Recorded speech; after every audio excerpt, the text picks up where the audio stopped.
বৃন্দাবনে গোবিন্দ আমার ভোলানাথকে ডেকে বলছে, ভোলানাথ দেখো আমার ভক্ত তার সন্তানের মুখে একটু মধু দেবে, তার জন্য কেমন কাঁদছে।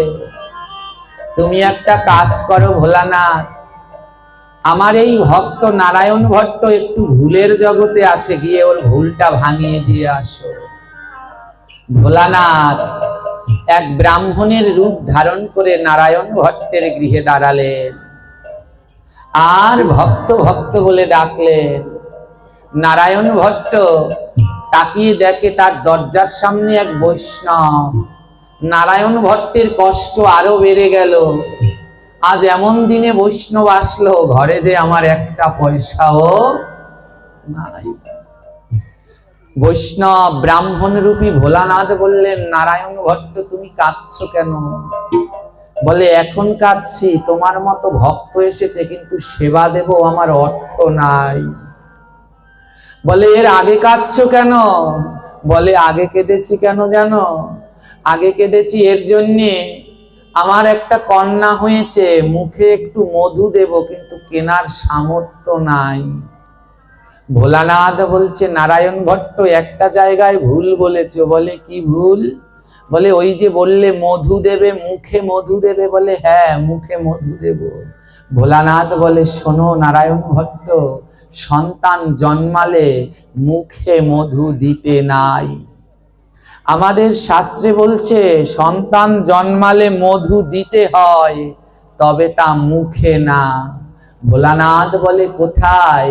নারায়ণ ভট্ট বলে, মধু কোথায় দিতে হয়?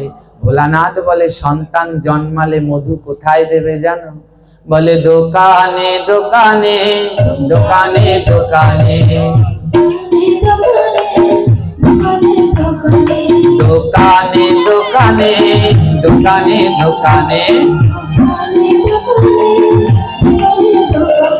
মধু দিবে দোকানে দোকানে দোকানে। বলে, শোনো, সন্তান যদি জন্মায় মধু মুখে দিতে হয় না, দিতে হয় কোথায়? ওই বাজারের দোকানে গিয়ে মধু দিয়ে আসবেন। তাহলে দোকান মানে দুই কানে, সন্তান জন্মালে মধু দিতে হয় কোথায়? দুই কানে। হ্যাঁ, কোন মধু? বাজারে যে কিনতে পাওয়া যায় ডাবল হানি বা গাছের মধু, ওই মধু দেবেন বাচ্চাদের কানে। তাহলে কিন্তু এই যদি বলে বাচ্চাদের কানে নিয়ে ওই মধু দিয়েছেন, আমারে নিয়ে ফাঁসি দেবে। সাবধান, ওই কেনা মধু যেন দুই কানে দিয়েন না। বলে, এই মধুটার নাম কি? এই মধুটা কোথায় পাওয়া যায়? ভোলানাথ বলছে, এই মধু কোথায় পাওয়া যায় জানো? এই মধু পাওয়া যায় না বাজারের দোকানে। আহা, এই মধু পাওয়া যায় না বাজারের দোকানে, দিতে হয় দোকানে, পাওয়া যায় না দোকানে। সুন্দর কথা শুনেছেন, দিতে হয় দোকানে, পাওয়া যায় না। পাবেন এই মধু, এই সব জিনিস পাওয়া যায় যারা বণিক আছে তাদের দোকান। হ্যাঁ, কিন্তু এই বণিক বাড়িতে তো এসেছি, বাড়িতে যদি বাচ্চা জন্মায় মধু দিতে হবে, কিন্তু সেই মধু পাওয়া যাবে না বণিকের দোকানে। হ্যাঁ হ্যাঁ, পাওয়া যাবে না বণিকের দোকানে। বণিকরা হাসছে, বলে, আমরা একটু মধু বেচতাম তাও মনে হয় গেল। হ্যাঁ, বলে, সন্তান জন্মালে যে মধুটা দিতে হয় সে কোনো দোকানেই পাবেন না। বলে, কোথায় পাওয়া যায়? এই মধু পাওয়া যায় সাধু গুরুর স্থানে। এই মধু পাওয়া যায় ভক্তবৃন্দের স্থানে। মধু তো পাওয়া যায় না বাজারের দোকানে, দোকানে দোকানে দোকানে দোকানে দোকানে দোকানে দোকানে দোকানে।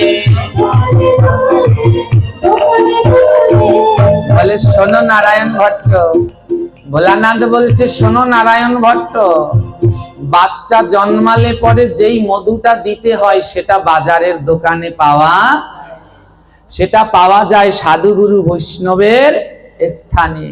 ওমা দেখুন সেই মধুটার নাম কি জানেন? হরে কৃষ্ণ মহা মন্ত্র।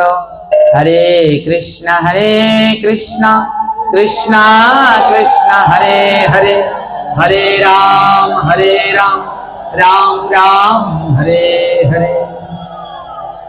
এর থেকে মধু পৃথিবীতে আর কিছু আছে? এই কৃষ্ণ নামের থেকে মধু আর পৃথিবীতে আছে? জোরে বলবেন আছে? তো দিতে বলছে কোন মধু, দেয় কোন মধু? আমার এখন যারা ওই যে সিজারে ডাক্তারের কাছে বাচ্চা হয়, ডাক্তাররা কি মধু দিতে নিষেধ করে না করে না? করে। কারণ সত্যি যদি বাচ্চাদের মুখে মধু দেয় ওতে বাচ্চাদের অনেক স্বাস্থ্যের ক্ষতি হয়। আমাদের গ্রন্থে দশবিধ সংস্কারে বলা আছে সন্তান জন্মালে মধু দিতে হয়, কিন্তু কোন জায়গায় বলা নাই সেটা মুখে দিতে হবে। দিতে হবে কোথায়? কানে। বাড়িতে সন্তান হলো, বাড়ির আশেপাশে যারা ভক্ত আছে, বৃদ্ধ ভক্ত যারা রয়েছে, গুরুজন একজনকে ডেকে নিয়ে যাবেন, চলুন আমার নাতি নাতনি হয়েছে, কানে একটু কৃষ্ণ নাম বলুন। ওটাই হলো মধু। হ্যাঁ, নারায়ণ ভট্ট ভুল বুঝতে পারলেন, হায় রে আমি ওই গাছের মধুর জন্য কাঁদছি আর মধুর নাই শেষ। নারায়ণ ভট্ট বলে, হে বৈষ্ণব আপনি কোথা থেকে আসছেন জানি না, আমার মেয়েটার কানে আজ আপনি মধু দিয়ে দিন।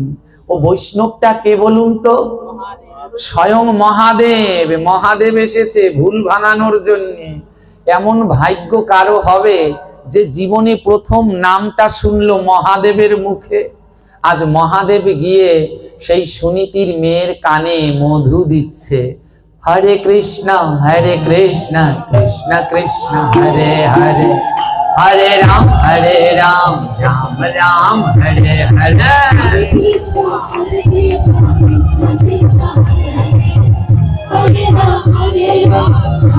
সবাই করতালি, দাঁড়িয়ে আছে বসে আছে, চাদর থেকে হাত বের করা। হরে কৃষ্ণ কৃষ্ণ কৃষ্ণ হরে হরে, হরে রাম রাম রাম হরে হরে।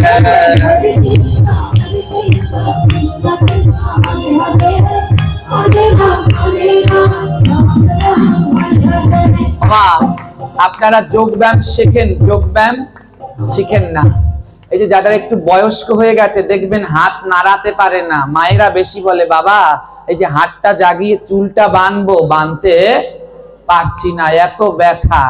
হবে না, কি করবে? ভগবানের নামে যদি হাত না জাগায় ও তো হারাকাল নিচে, তাই এমন ব্যথা এখন আর জাগাতে।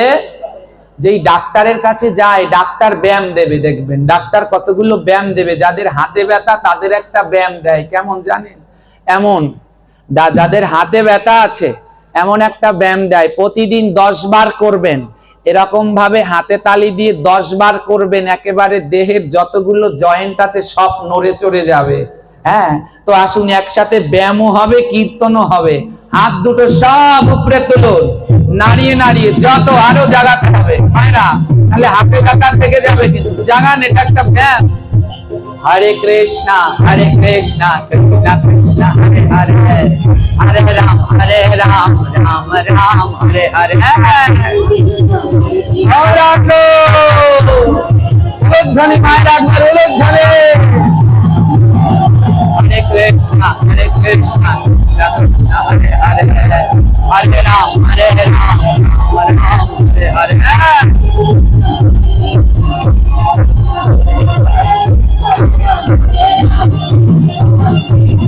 Hare Krishna Krishna Krishna Hare Hare, Hare Ram Ram Ram Hare Hare।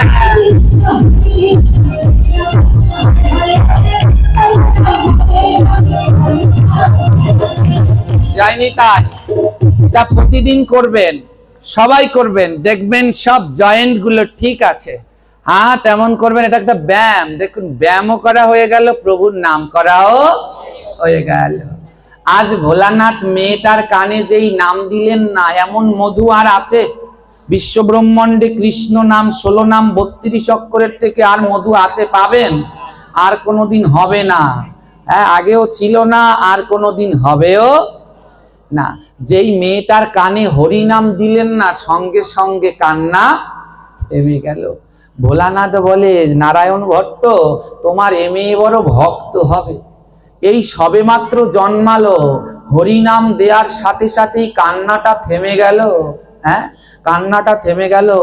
Bholanath বলছে, নারায়ণ ভট্ট বলে, হে ব্রাহ্মণ, আপনি কোথা থেকে এসেছেন আমি জানি না, আমার মেয়ের একটা নাম দিয়ে দেন। ভোলানাথ বলে, তোমার মেয়ের হরি নামে এত মতি, এই একদিনের বাচ্চা হরি নাম শুনেই কান্না থেমে গেল।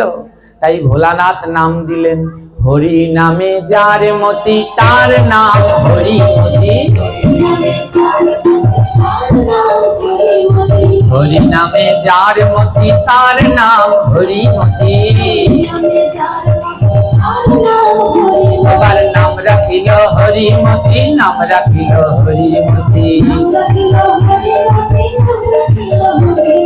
হরি পদে যার মতি তার নাম হরিমতি।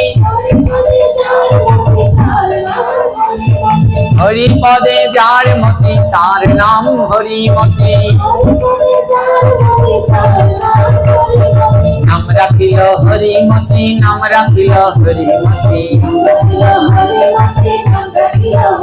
এবার শঙ্খ ধ্বনি জয় ধ্বনি ভুবন ভরিয়া, আনন্দেতে নৃত্য করে কাকুয়া কাকুয়া। হরি বল। আজ কি হলো জানেন তো? হ্যাঁ, মেয়েটার নাম রাখলো কি? হরিমতি। এই মেয়েটা হরিমতি, এর বড় দুঃখের জীবন। যখন তার 9 মাস, যখন তার 9 দিন বয়স, হরিমতির যখন 9 দিন বয়স, জানেন সেদিন ওর মা মারা গেল। সেই যে কৃষ্ণ ভক্তি মা সুনীতি, যেদিন তার 9 দিন বয়স, সেদিন সুনীতি দেহত্যাগ করলেন। 9 দিনের বাচ্চাটাকে রেখে দুঃখের জীবন শুরু হলো হরিমতি। বাবার কাছে হরিমতি লালন পালন হচ্ছে, লালিত পালিত হচ্ছে। মা, এ জগতে যারা মাকে ছাড়া বড় হয়েছে তারা জানে মা না থাকলে কতটা যন্ত্রণা।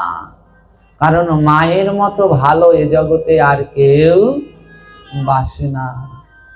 যখন সুনীতি দেহত্যাগ করবেন, স্বামীকে ডেকে বলছে, স্বামী, আমার ওপারের ডাক চলে এসেছে, কিন্তু এই সন্তান ছাড়া তো আমার আর কেউ নেই, তুমি ওকে দেখে রেখো, দেখো মা কেমন হয়, মা কেমন হয় দেখুন।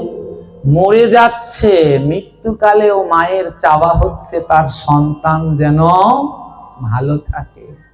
তাই জগতে অনেক কিছু অনেকে পাবেন, কিন্তু মায়ের মতো কাউকে এইভাবে আর পাবেন না। যারা মাকে হারিয়ে ফেলেছেন তারা জানেন কত যন্ত্রণা। যাদের সন্তান দূর দেশে পড়ে আছে, একবার মুখও দেখতে পারেন না, সেই মা বুঝে যে সন্তান পাশে না থাকলে কতটা তীক্ষ্ণ যন্ত্রণা।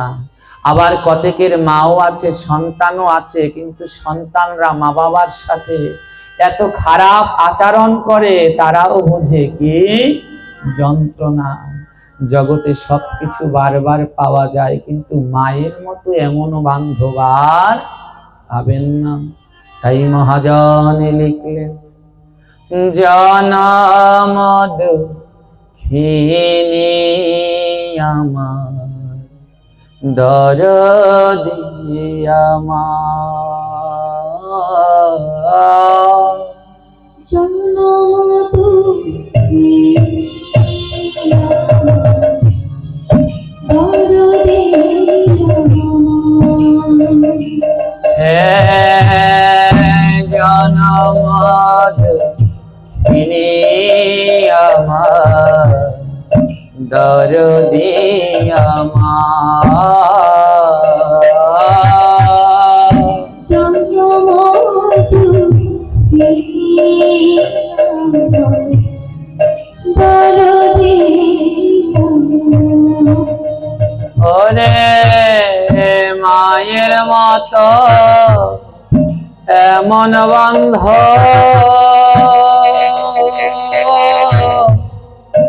আর তো পাবে না মায়ের মতো এমন বন্ধ আর তো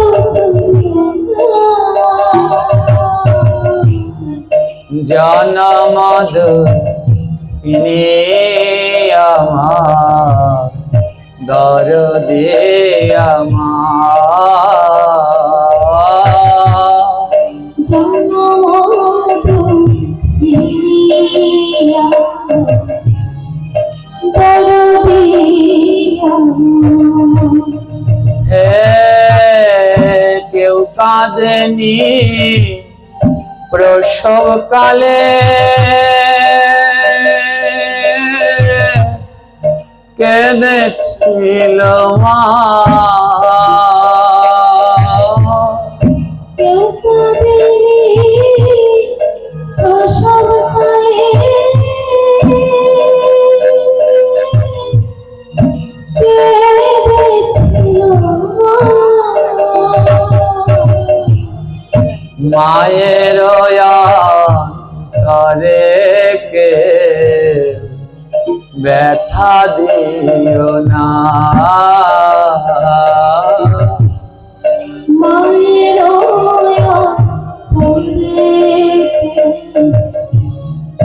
ব্যথা দিও না।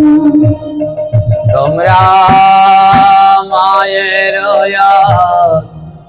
তরে কে ব্যথা দিও না মায়ের অন্তরে ব্যথা দিও না। হে কাশি যাওয়া গয়া যা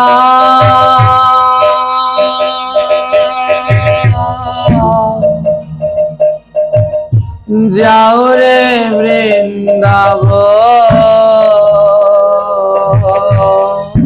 কাশী যাওয়ার গয়া যাও রে বৃন্দাবন। আগে ভজন কর গিয়া মা বাবার চরণ আগে ভজন করো গিয়া বাবার চরণ। তোমরা আগে ভজন গিয়া সবাই মা বাবার চরণ আগে ভজন গিয়া সবাই বাবার চরণ। আর মাতা পিতার চরণ ধুলি যারা মাথায় দেয় মাতা পিতা চরণ ধুলি যারা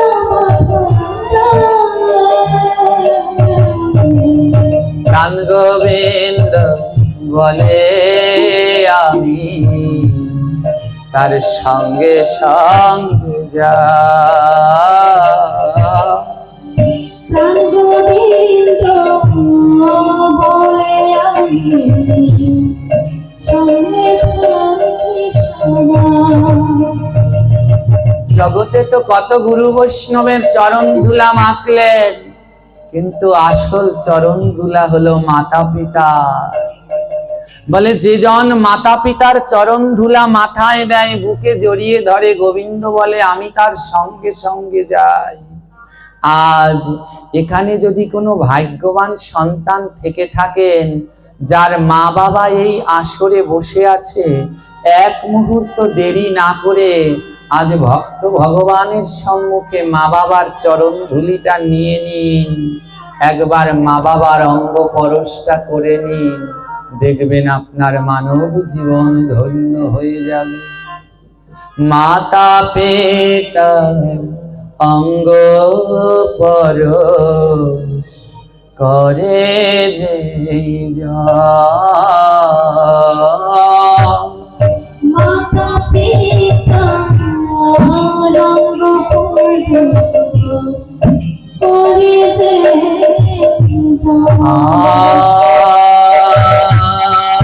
মাতা পিতা অঙ্গ পরশ করে যে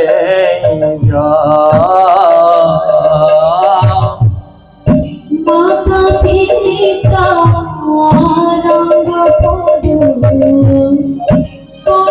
যে হবে কে আর আছে বলো গো, তাহার সমান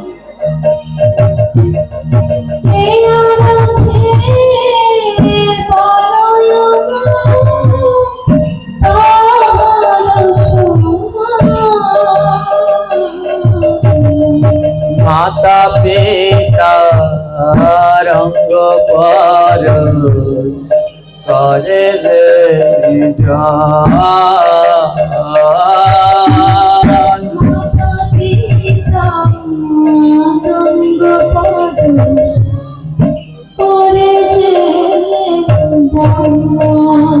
বলে এমন বন্ধ ভাবে তোমরা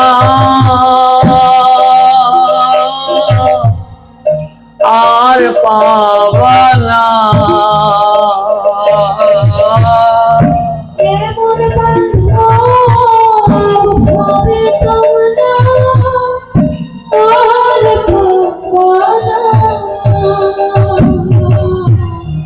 যে হারাইছে মাতা পিতা জানে সেই জনা, যে হারাইছে মাতা পিতা জানে সেই জনা। আর কত কষ্ট দিয়াছি মা তোমার অন্তরে, কত কষ্ট দিয়াছি মা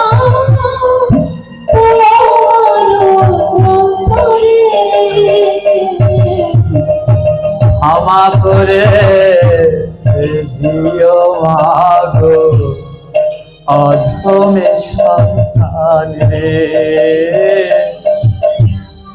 ক্ষমা করে দিও অধমে সন্তান রে। এমন দরদি কেউ পাবেন না, যেই বাড়িতে ভাড়া থাকবেন, বাসা ভাড়া নিলে 1 মাস হয়নি, 10 দিন হয়েছে ছেড়ে দিতে হয়, বাসার মালিক গুনে গুনে ভাড়া রাখে, আর গর্ভধারিণী মা 10 মাস 10 দিনের জন্য তার গর্ভটাকে আমাদের দিয়েছিল, একবারও বলেনি এই গর্ভের ভিতরে 10 মাস 10 দিন বাস করলি ভাড়া দিবি না। এই হলো মা জননী, এমন হবে না। এই হলো মা জননী, এমন হবে না। একা একা কাঁদে মা, কেউ বোঝে না। একা একা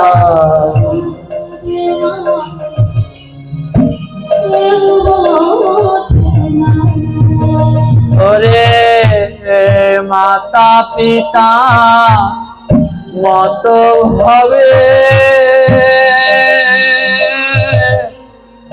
কেউ হবে না। মাতা পিতা কত ভাবে কেউ হবে না। আদর করে এমনি ভাবে কেউ তো ডাকবে না তোমায়। আদর করে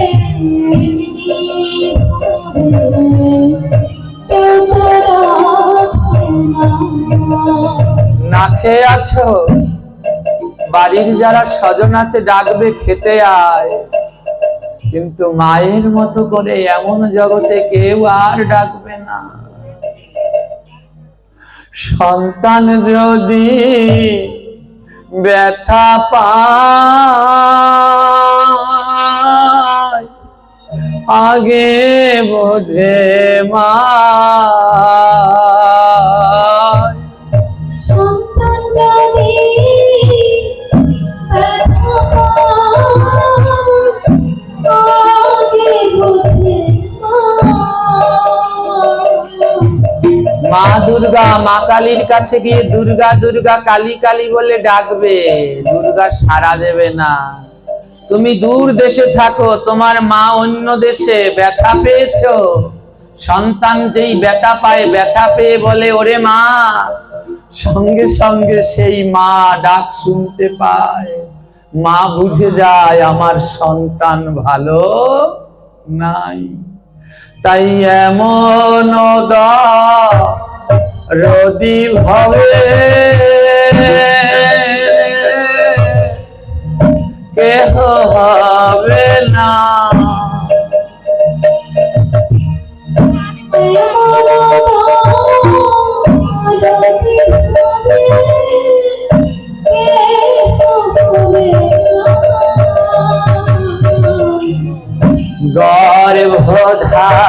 গর্ভধারিণী আমার জনম দুঃখী মা,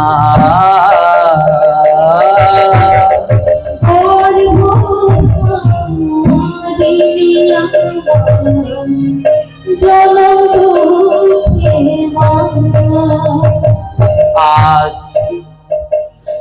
ছোট্ট মেয়ে হরিমতির এমন কপাল, 9 দিনের দিন তার মা মারা গেল। সবাই মিলে মাকে শ্মশানে নিয়ে যাচ্ছে, হরি বল হরি বল বলে। পিতার কাছে অতি দক্ষ, দুঃখ কষ্টে দারিদ্রতার সাথে বড় হচ্ছে। হরিমতির বয়স এখন 7 বছর। 7 বছর বয়স। তৎকালীন সময়ে কোনো মেয়েদের 7 বছর মানে অনেক বয়স। সেই সময় ছোট ছোট 5 বছর 6 বছর বয়সে বিয়ে হতো। হরিমতির বয়স 7 বছর। বাবার চিন্তায় ঘুম আসে না, এত বড় মেয়ে।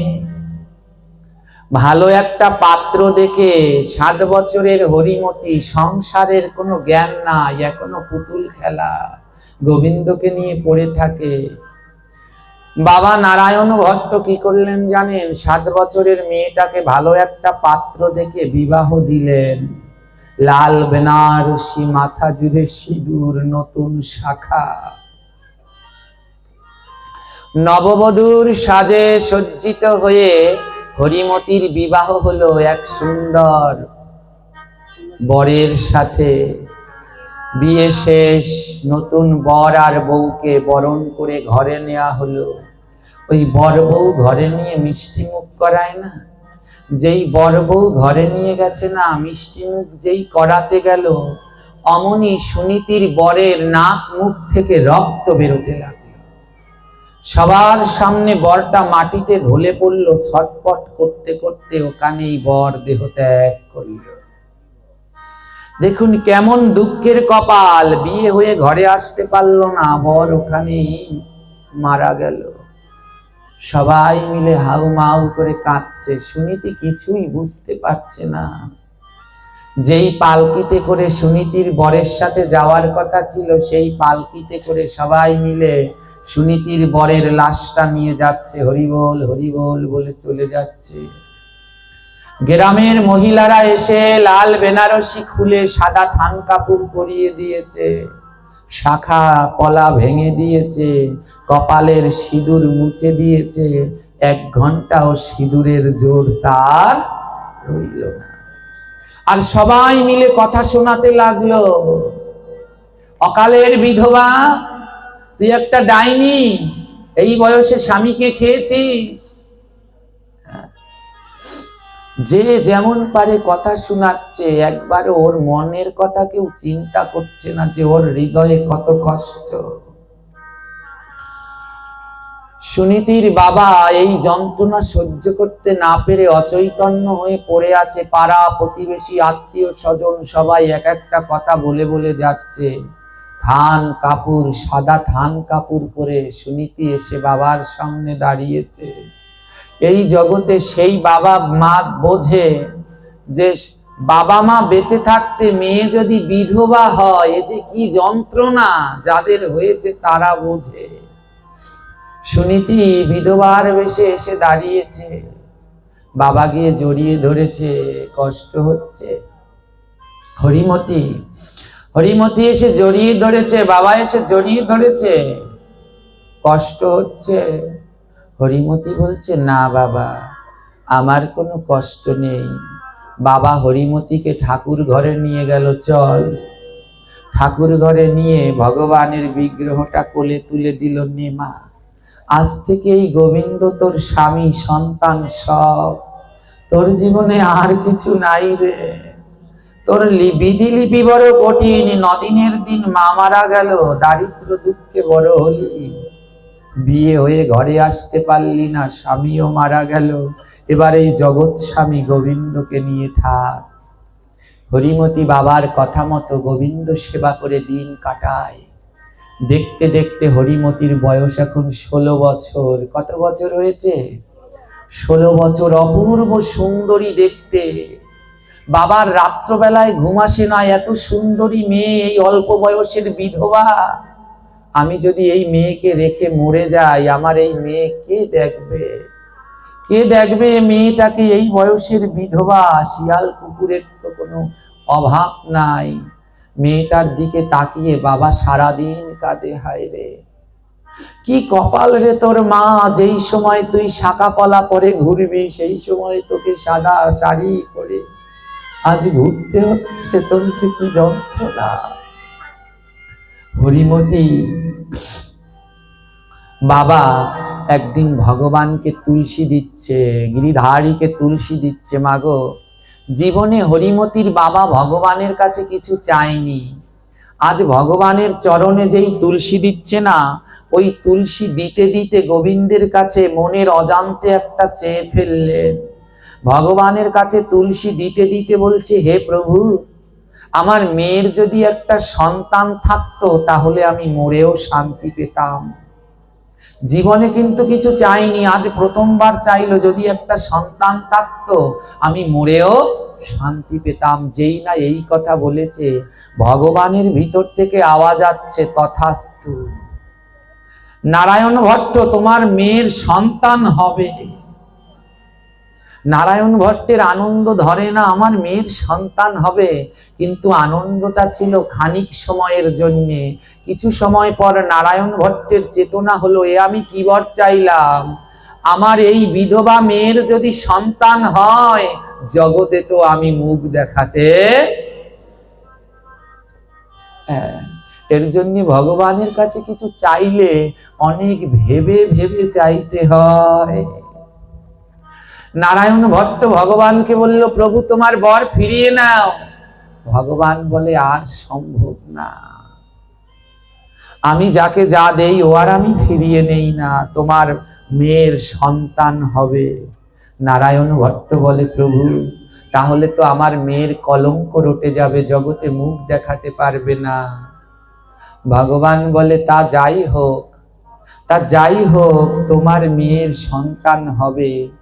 আর নারায়ণ ভট্ট, তুমি কলঙ্কের কথা চিন্তা করছো, আমি গোবিন্দ আশীর্বাদ দিলাম, যতদিন চন্দ্র সূর্য থাকবে তোমার মেয়েকে কেউ ভুলবে না, আর তোমার মেয়ের গর্ভের সন্তান কেউ ভুলবে।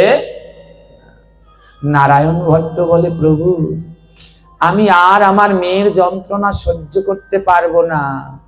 সেই 9 দিনের দিন মা মারা গেল, বিয়ের দিন স্বামী, এবার 16 বছরের বিধবা, তার যদি গর্ভ হয়, ও আমি মানুষের কাছে আমার মেয়ের কথা আর শুনতে পারবো না।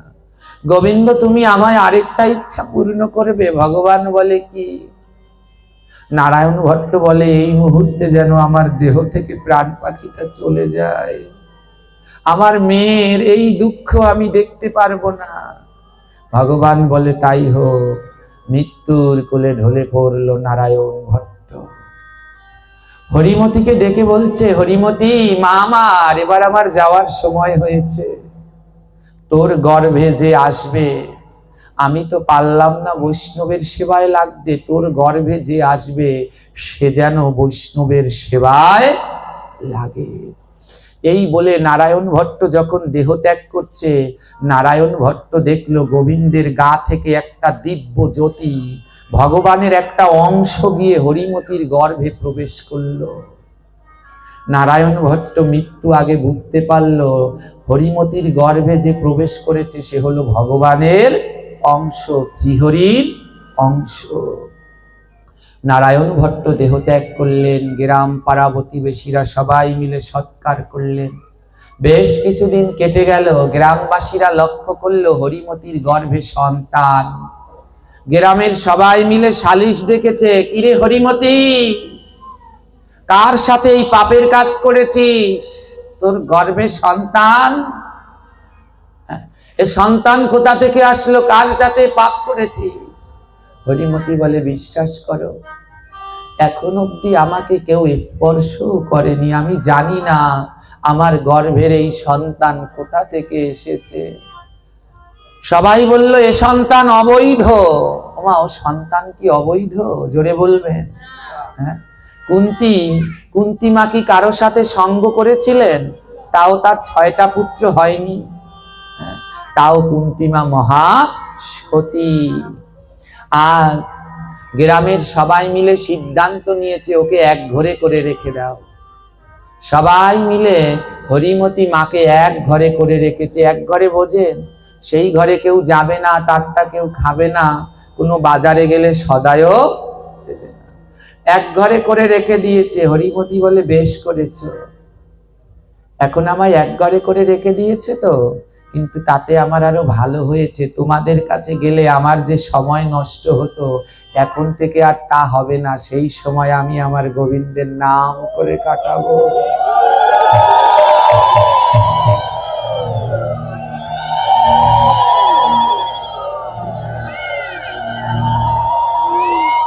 দশ মাস 10 দিন কেটে যে গেল, 10 মাস 10 দিন কেটে গেল, 10 মাস 10 দিন পরে পুত্র সন্তান হলো। 10 মাস 10 দিন পরে পুত্র সন্তান হলো। বাড়িতে যদি পুত্র সন্তান হয়, যারা পাড়া প্রতিবেশী থাকে উলুধ্বনি দেয় না, কিন্তু সুনীতির এমন কপাল, তার ঘরে সন্তান হয়েছে হরিমতি। হরিমতির এমন কপাল, তার ছেলে হয়েছে, কিন্তু উলুধ্বনি শঙ্খধ্বনি দেওয়ার কেউ নেই। গোলক বৃন্দা বলে, ভগবান বলছেন, হে ভক্ত, এ জগতে যার কেউ নাই তার আমি আছি। রাধা রানীকে বলছে, রাধে তুমি উলুধ্বনি দাও, আমি শঙ্খ বাজাই। গোবিন্দ বাজায় শঙ্খ, রাধা দেয় উলুধ্বনি। গোবিন্দ বাজায় শঙ্খ, রাধা দেয় উলুধ্বনি। জগৎ মাঝে পরম ভক্তের হলো আগমনী।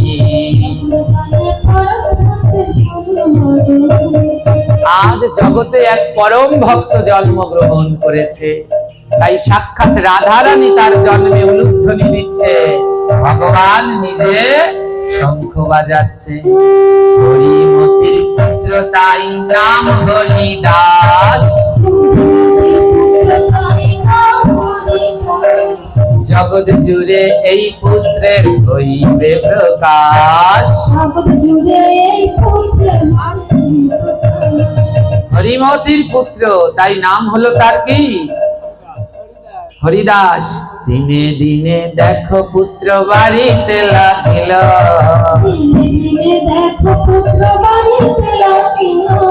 6 বছর বয়স হইল।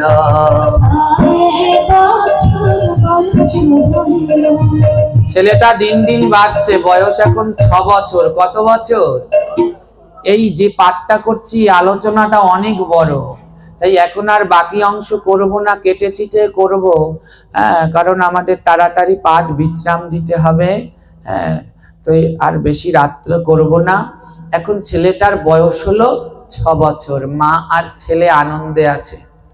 তারা কোনো বাড়ি ভিক্ষা করে না, কিচ্ছু করে না। তারা কি খায় জানেন?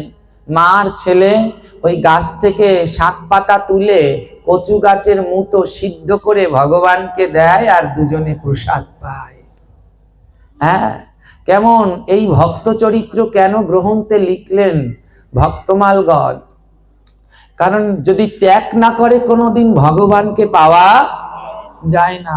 কতটা ত্যাগ! শাক সিদ্ধ করে কচু সিদ্ধ করে খেয়ে বাঁচছে। 6 বছর ধরে ছেলেটাকে কচু সিদ্ধ শাক সিদ্ধ করে বড় করালো। দেখতে দেখতে 6 বছর হলো। আজ প্রাণ গোবিন্দ আসলো পরীক্ষা করতে। হরিমতি, আজ তোমার শেষ পরীক্ষা, দেখি তোমার ভক্তি কতখানি। তাই আজ গোবিন্দ এসেছে একাদশীর দিন। কোন দিন এসেছে? 6 বছর ধরে ওই ঘরে কোনো বৈষ্ণব যায়? জোরে বলবেন। কেন যায় না? এক ঘরে করে দিয়েছে, তাই 6 বছর ধরে ওই ঘরে কেউ যায় না। আজ 6 বছর পরে ভগবান নিজে বৈষ্ণবের রূপে দরজায় এসে দাঁড়ালেন। ভগবান এসে দাঁড়িয়ে বলছে, কেউ কি ঘরে আছো? হরিমতি মা তাকিয়ে দেখে দ্বারে একজন বৈষ্ণব। 2 নয়নের জল ঝরছে, হায় রে, 6 বছর পরে আজ আমার গৃহে বৈষ্ণবের আগমন। হরিমতি মা তাড়া করে বৈষ্ণবকে গৃহে নিয়ে পাদ্য অর্ঘ্য দিয়ে পুজো করলেন। গোবিন্দরূপী বৈষ্ণব বললেন, হে হরিমতি মা, আজ একাদশীর দিন, আমাকে কিছু ভিক্ষা দেবে? হরিমতি মা কি খায়? মা শাক সিদ্ধ কচু সিদ্ধ যা আছে তাই তো দেবে ঘরে। হরিমতি মা শাক সিদ্ধ কচু সিদ্ধ এনে দিল। ভগবান বলল, দেখো আমি আজ একাদশী, তো এই শাক সিদ্ধ কচু সিদ্ধ খাই না। হরিমতি মা বলছি, এছাড়া তো আমার ঘরে আর কিছু নেই বাবা। গোবিন্দ বলে, শোনো, একাদশীর দিন আমি ফল নেই, তুমি কি আমায় একটা ফল দিতে পারো? হরিমতি মা বলছে, আমি এত কাঙাল, একাদশীর দিন আমার ঘরে কোনো ফল। ভগবান বলে, তাহলে আমি চলে যাই। হরিমতি বলে, না, গৃহে বৈষ্ণব আসলে কোনোদিন যেন খালি হাতে না যায়। একটা ফল, 2 টাকা যা হোক হাতে দেবেন। গৃহে বৈষ্ণব গেলে, খালি হাতে গেলে ওই ঘরের লক্ষ্মী তার সাথে সাথে চলে যায়। তাই যখনই গৃহে বৈষ্ণব যাবে খালি হাতে যেতে দেবেন না, তাহলে তার সঙ্গে মা লক্ষ্মীও চলে যায়। আজ হরিমতি বলছে, না না, আজ একাদশীর দিন, কত জন্মের ভাগ্য, একাদশীর দিন আপনার মতো বৈষ্ণব পেয়েছি, খালি হাতে যাবেন না। গোবিন্দ বলে, ফল ছাড়া আমি অন্য কিছু নেব না। হরিমতি বলে, তাহলে আপনি একটু অপেক্ষা করেন, আমি একটু ফলের ব্যবস্থা করি। আজ 6 বছর পরে বৈষ্ণবের আগমন। তো হরিমতি মা কি করলেন জানেন? যেই লোকগুলো তাকে এক ঘরে করে রেখে দিয়েছে 6 বছর ধরে, হরিমতি মা তাদের কাছে গিয়ে ভিক্ষার আঁচল পেতেছে। ওগো, আজ 6 বছর পরে আমার ঘরে বৈষ্ণব এসেছে, তোমরা কেউ আমায় কিছু ভিক্ষা দাও, যেন আমার বৈষ্ণব উপবাসী না যায়। আজ নগরে গিয়ে ভিক্ষা করছে, বলে ভিক্ষা দাও গো নগরে বাসী, ভিক্ষা নগরবাসী বলে ভিক্ষা দাও গো নগরে বাসী,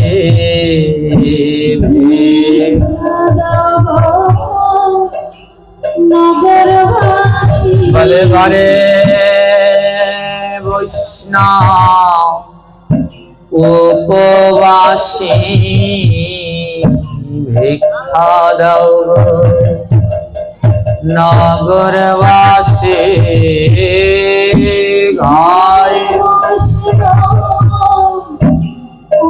হরি বল হরি বল।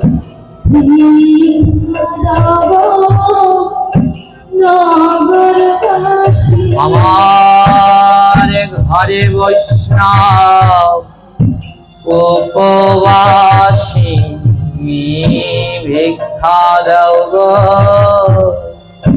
নগরবাসী,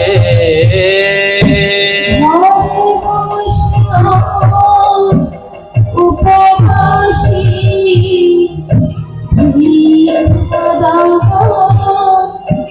নগরবাসী আমি দেব দেব ঘোষ নবের সেবা, দেব দেব বৈষ্ণবের সেবা, আমি দেব দেব ঘোষ নবের সেবা, দেব দেব বৈষ্ণবের সেবা। তোমরা ভিক্ষায় আমায় দেবে কেবা, দেব দেব ঘোষ নবের সেবা, ভিক্ষায়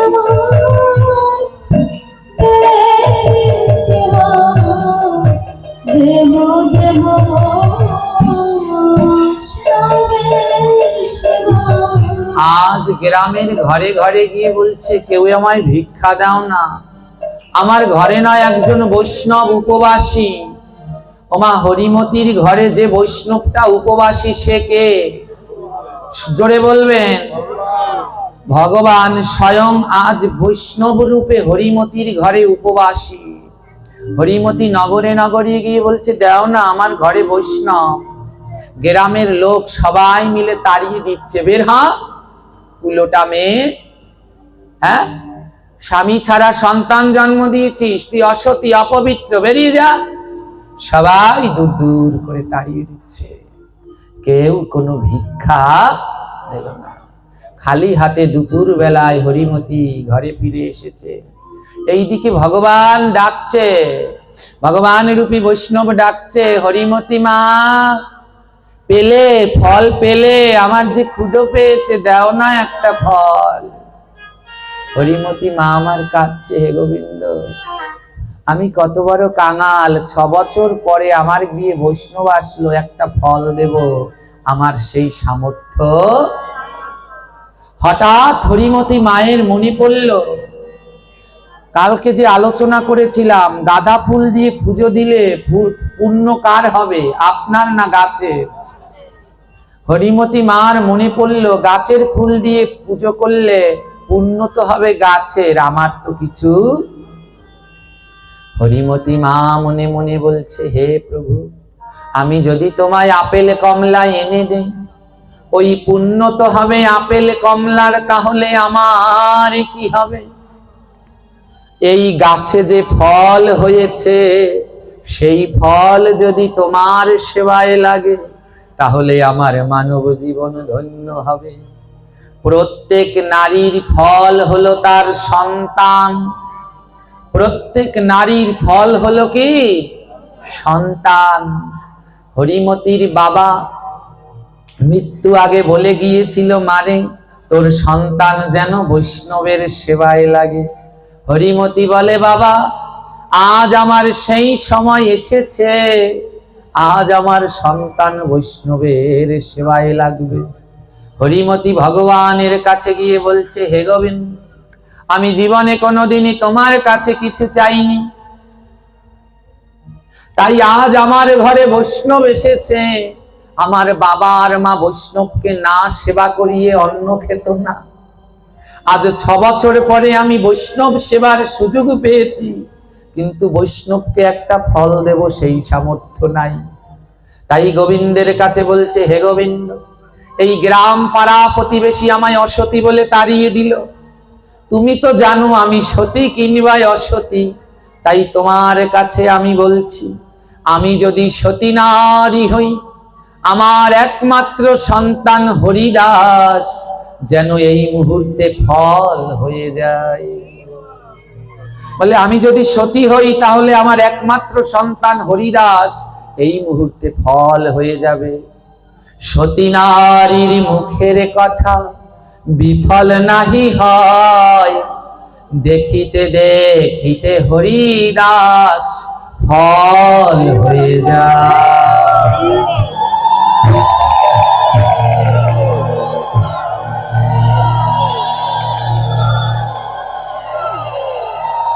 ওমা, সতী নারীর মুখের কথা কোনোদিন বিফল যায়? সবার চোখের সামনে একমাত্র ছেলে হরিদাস কি হয়ে গেল? সেই ফলটা নিয়ে হরিমতি গোবিন্দের কাছে গিয়ে বলে, গোবিন্দ, এনেছি, নাও। ভগবানের 2 নয়নে জল। ভগবান বলে, এমন ভক্ত জগতে আর হবে না। একমাত্র পুত্রকে ফল বানিয়ে গোবিন্দের সেবায় দিল। গোবিন্দ বললেন, হে মা হরিমতি, আমি তোমায় আশীর্বাদ করলাম, তুমি আজ যেই ফল আমায় দিলে, জগতে এই ফলের থেকে আমার আর অন্য কোনো প্রিয় ফল হবে না। এই ফল ছাড়া জগতে কোনো পুজো পাঠ হবে না। আমি তোমায় আশীর্বাদ করলাম, যতদিন চন্দ্র সূর্য থাকবে এই হরিমতির ভক্তির কথা কেউ ভুলবে না। হরিমতি সেই ফলটা আনিয়ে গোবিন্দের কাছে দিল। সেই ফলটার নাম কি জানেন? শুনুন আজ। হরির অংশ থেকে সৃষ্টি হলো হরিতকি। হরির অংশ থেকে সৃষ্টি হলো হরিতকি। হ্যাঁ, হরির অংশ থেকে সৃষ্টি হলো হরিতকি। হরির অংশ থেকে সৃষ্টি হলো হরিতকি। জগৎবাসী দেয় দেখো আজ তারো শান্তি।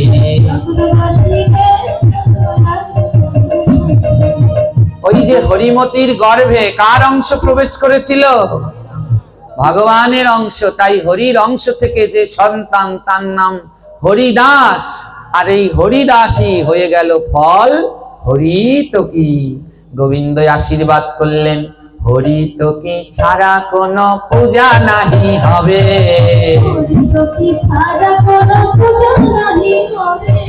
সব পূজায় সবার আগে হরিতকি লাগিবে। সব পূজায় সবার আগে হরিতকি লাগিবে। বলে, হরিতকি ছাড়া এই জগতে কোনো পুজো হবে না। হবে কি মায়েরা? জোরে বলবেন, হয়? এমন কোন পুজো আছে যেই পুজো হরিতকি ছাড়া করতে পারবেন? কোন পুজো করতে পারবেন?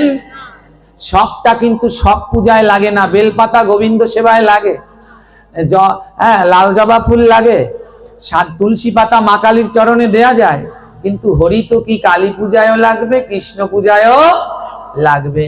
ভগবান বললেন হরি। হরি মানে ভগবান স্বয়ং। তকি শব্দের 2টো অর্থ, একটা হলো প্রিয়, আরেকটা হলো ফল। হরিতকি ভগবানের প্রিয় ফল। তাই ভগবানের এই প্রিয় ফল ছাড়া কোনোদিন পুজো, নাম, যজ্ঞ, অনুষ্ঠান কোনো কিছু হয়? আপনারা গীতা দান করেন না? গীতার সাথে তো কত কিছু দান করেন। গীতার সাথে শ্রেষ্ঠ দান হলো হরিতকি। যেই দিন গীতার সাথে হরিতকি দিয়ে দান করবেন, সেই দিন গীতা দান সার্থক হবে। হ্যাঁ, হরিতকির রস যারা ললাটে ধারণ করে, হরিতকির রস যারা ললাটে ধারণ করে, মৃত্যুর পরে তারা বৈকুণ্ঠে গমন করে। মৃত্যুর পরে তারা বৈকুণ্ঠ গমন করে। এই হরিতকির রস যারা ললাটে দেয় মৃত্যুর পরে তারা বৈকুণ্ঠে যায়। এই যে আমাদের তিলক গুলো এমন কালো কেন জানেন? এমন কালো কেন? এই হরিতকি গুলো আমরা ভিজিয়ে রাখি, তার জলগুলো কালো হয়।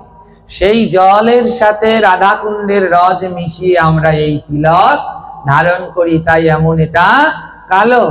এই হরিতকির রস যদি ললাটে ধারণ করে তারা মৃত্যুর পরে বৈকুণ্ঠে যায়। তাই হরির অংশ থেকে দেখো হলো হরিতকি। হরির অংশ থেকে দেখো হলো হরিতকি। হরিতকি দেখুন, ভগবানেরও যেমন গায়ের রং আর হরিতকিরই ঠিক তেমনি গায়ের রং। এ হলো ভগবানের অংশ থেকে সৃষ্টি হলো। গোবিন্দের অংশ থেকে কিসের সৃষ্টি হলো মায়েরা? আজও এই কথা কেউ ভুলেছে? আপনারা তো জানেনই না। সত্যি বলবেন, যারা যারা পাঠ শোনে তারা ছাড়া এখানে যারা বসে আছেন কেউই এই হরিতকির কথা আর জানা হলো না। হরির অংশ থেকে দেখো সৃষ্টি হরিতকি। হরির অংশ থেকে দেখো সৃষ্টি হরিতকি। আবার ব্রহ্মার অংশ থেকে দেখো সৃষ্টি আমলকি। ব্রহ্মার অংশ থেকে দেখো সৃষ্টি আমলকি। জানেন এই আমলকি কিভাবে সৃষ্টি হলো? দামোদর মাসে ভগবানের গলায় আমলকির মালা পরাতে হয়, জানা আছে? কে কে দিয়েছেন আমলকির মালা? বাহ, হ্যাঁ, এই আমলকির মালা দামোদর মাসে পরাতে হয়। দেখুন এখনো কিচ্ছু শিখলেন না, বললাম না আমাদের এখানে পাঠ হয় কিন্তু শোনা হয় না, তামার উপায় থেকে যায়। তাই যেন শোনা হয়। হ্যাঁ, এই দামোদর মাসে এই আমলকির সৃষ্টি হয়েছিল ব্রহ্মার অংশ থেকে। এই বছর দামোদর মাসে এই আমলকির সৃষ্টি কোন দিন জানেন? রাস পূর্ণিমার আগের দিন। ওর নাম হলো বৈকুণ্ঠ চতুর্দশী। ওই দিনটায় অনেক কিছু করতে হয়। আমলকি গাছের তলায় বসে ভাগবত পাঠ, প্রদক্ষিণ পূজা করতে হয়। এই বছর এই আমলকি চতুর্দশীর দিন আমরা ছিলাম কাউখালী শ্রীগুরু সংঘের আশ্রমে। ওখানে পঞ্চবটির আসন আছে, পঞ্চবটির ভিতরে একটা হলো আমলকি। এই বছর আমরা কি আনন্দ করেছি জানেন? আমলকি গাছের তলায় বসে, মাথার উপরে কোনো এমন চান্দিনা টান্দিনা নেই, আমাদের ছায়া ছিল আমলকির ছায়া। হ্যাঁ, ওর তলায় বসে বসে আমরা এই হরিকথা পাঠ করেছিলাম আমলকি চতুর্দশীর দিন। আর 1 মিনিট 2 মিনিট পর পর টপ টপ করে আপনি আপনি গাছ থেকে আমলকি পড়ছে। যার ভাগ্য ভালো তার কোলে গিয়ে আপনি আমলকি পড়ছে, আর সে যে কি এক দিব্য আনন্দ বলে বুঝাতে পারবো না। এটা পড়বেন, এই আমলকির কিভাবে সৃষ্টি হলো পড়বেন। হ্যাঁ, হরির অংশ থেকে সৃষ্টি হলো হরিতকি। হরিতকি। ব্রহ্মার অংশ থেকে সৃষ্টি হলো আমলকি। আবার শিবের অংশ থেকে দেখো বহেরা যে হয়। এই জন্য এদের ত্রিফলা কয়। আপনারা ত্রিফলা চেনেন? কি কি? আমলকি, হরিতকি, এই তিনটাকে মিশালে হয় ত্রিফলা। এই ত্রিফলার গুণ জানেন? প্রতিদিন এই ত্রিফলা ভিজিয়ে রেখে জল খান, 80 বছর হলেও বুড়া হবেন না। গ্যাস্ট্রিকের ওষুধ খাওয়া লাগবে না। প্রতিদিন এই ত্রিফলা এক মহা ঔষধি, 56 প্রকার রোগ দূর হয় এই ত্রিফলার জল খেলে। আমলকি, হরতকি, বহেরা ভিজিয়ে রাতে রেখে দেবেন, সকাল বেলায় উঠে জল খাবেন। এ হলো ঔষধের রাজা। এই ত্রিফলা কেন? 3 জন, ব্রহ্মা বিষ্ণু শিবের অংশ। ব্রহ্মার অংশে আমলকি, বিষ্ণুর অংশে হরিতকি, শিবের অংশে বহেরা। আজ আর আমরা আলোচনা করব না। আজ আমরা একটা শোনালাম হরিতকির কথা। যদি আবার কোনোদিন দেখা হয় সেই দিন আমলকি কিংবা বহেরার পাঠ করে আপনাদেরকে শোনাবো। হ্যাঁ, এই হলো ত্রিফলা। কি কি? হরিতকি, আমলকি আর বহেরা। ত্রিফলা যারা প্রতিদিন খায়, হেন কালে রোগ ব্যাধি তাদের নাহি হয়। প্রতিদিন চেষ্টা করবেন যারা অসুস্থ, ডায়াবেটিস আছে, বিভিন্ন সমস্যা, এই ত্রিফলার রস খাবার জন্য। যাইনি তাই আজ আর আমরা এখানে রাত্র করব না, সবার ইচ্ছা একটু নিত্য কীর্তন হবে, তার জন্য আমাদের এই সেট সহকারে আজ আমরা এসেছি। এখন সবাই মিলে একটু আনন্দ সংকীর্তন করব, তাই আজকে এখানে আমরা মিলন গীতি গাইব। এবারে রাধা কৃষ্ণের মিলন হলো, বদন ভর হরি বল, প্রেমানন্দে সবাই মিলে দুই বাহু হলো, হরি বল হরি বল হরি বল ভাই, হরি বিনায় জীবনে আর গতি নাই। হরি বল হরি বল হরি বল ভাইয়া, দুর্লভ এই মানব জন্ম পাইয়া। হরি বল হরি বল হরি বল ভাইয়া, দুর্লভ এই মানব জন্ম পাইয়া। এবারে দুই বাহু তুলিয়া বল গৌর হরি বল, দুই বাহু তুলিয়া বল গৌর হরি বল, হরি বল হরি বল হরি বল হরি বল হরি বল।